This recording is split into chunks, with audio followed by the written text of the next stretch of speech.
My name is Jenna Ellis, and I'm the senior legal advisor to the Trump campaign, and I'd like to just explain now where we've been and where we're at and what you can expect from this process. So what you have heard, I'm sure, in the fake newspapers tomorrow will be one of two things. Either there was not sufficient evidence that we've presented, or we spoke too long.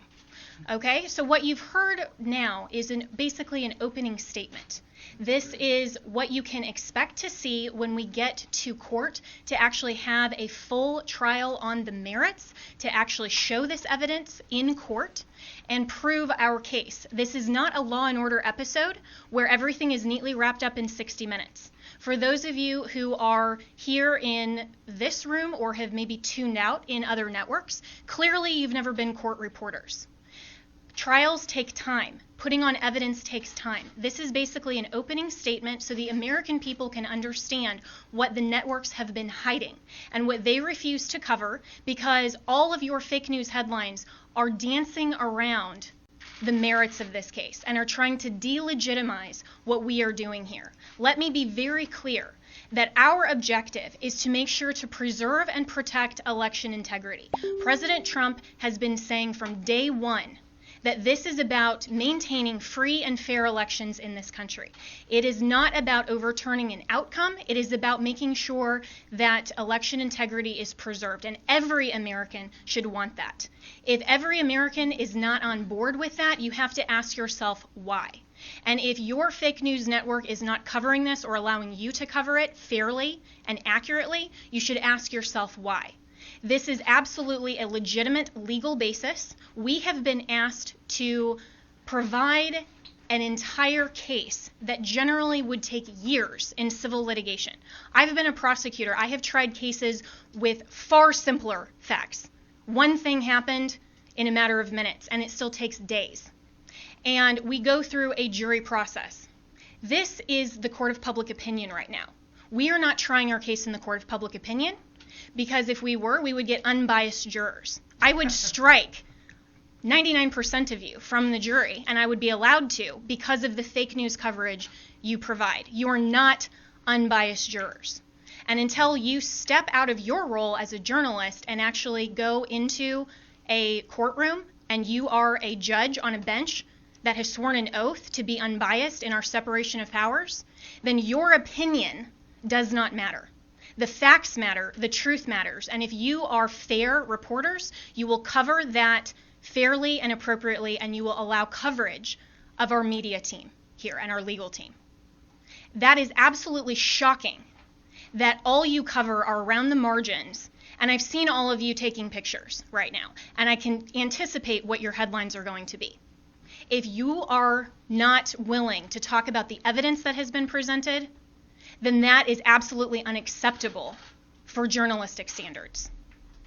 This is an opening statement. This is something where we have told you what the evidence will show, and we have given you a brief description. That happens in a courtroom all the time, where that's not the fact-finding process. That is just an overview. That is what we have given you today because the American people deserve to know what we have uncovered in the last couple of weeks. Remember, this is such a short time frame. And this is an elite strike force team that is working on behalf of the president and the campaign to make sure that our Constitution is protected. We are a nation of rules, not a nation of rulers. There is not someone that just gets to pick who the next president is outside the will of the American people. And that is our task, because when we talk about voter fraud, it's actually election official fraud. That cannot stand. The Constitution requires that the state legislatures are the ones that make election law. It still has to go by the U.S. Constitution. But what has happened in this case is that state and local level officials, and all the way up, have changed the rules. That's what the Democrats do. If they don't like the rules, they change them. And they change them at the last minute. They manipulate them. They want to tear down our American system. Our founders were so brilliant that they anticipated this, that there would be corruption, there would be foreign influence, there would be attempts to manipulate the outcome of the election, especially with who they called our chief magistrate. I would encourage all of you to go home and actually read Alexander Hamilton's Federalist 68 and see what he described as an advocacy position to adopt and ratify the Electoral College and the process by which we select our president.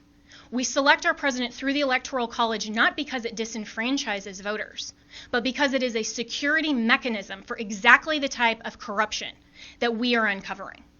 And every American should be grateful and thankful that our founders had the foresight to put in those protections and provisions to make sure that your legitimate legal vote is not disenfranchised.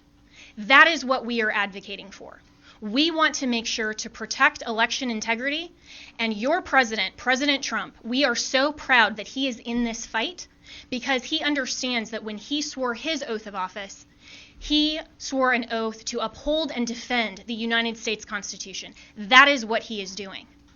And that is what we are doing. We are confident that through this multiple pathway to victory, we will get to the actual outcome that the evidence shows. But this is not about overturning an election on our part. It's about making sure that we protect and preserve free and fair elections for all future American elections. If the United States caves to corruption or this type of election integrity disaster, then no election will be secure from here on out. And we all need to be keenly aware of that. We are the representatives here that are standing in this gap and defending President Trump and defending you, the American people, at the end of the day. This is ultimately about the United States of America. And we want to make sure to protect and defend that. And as my colleagues have said, we will not back down. We won't be intimidated. President Trump will not be intimidated. You, the American people, should not be intimidated. You, the press, should cover this fairly and should know that this matters to election integrity and it matters to the future of our nation.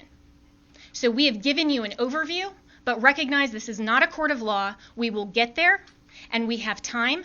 And we have constitutional provisions that will step in when we show the corruption and the irredeemably challenged and overturned votes that are absolutely corrupt in all of these counties. It is irredeemably compromised. We will show that, but you have to give us that opportunity. This has been just our opening statement, and we have an opportunity to get there, and we have time, and we will do that. This is the United States of America, and we stand proudly for President Donald J. Trump. Thank you. Damn it, you're dumb enough, we made it simple enough.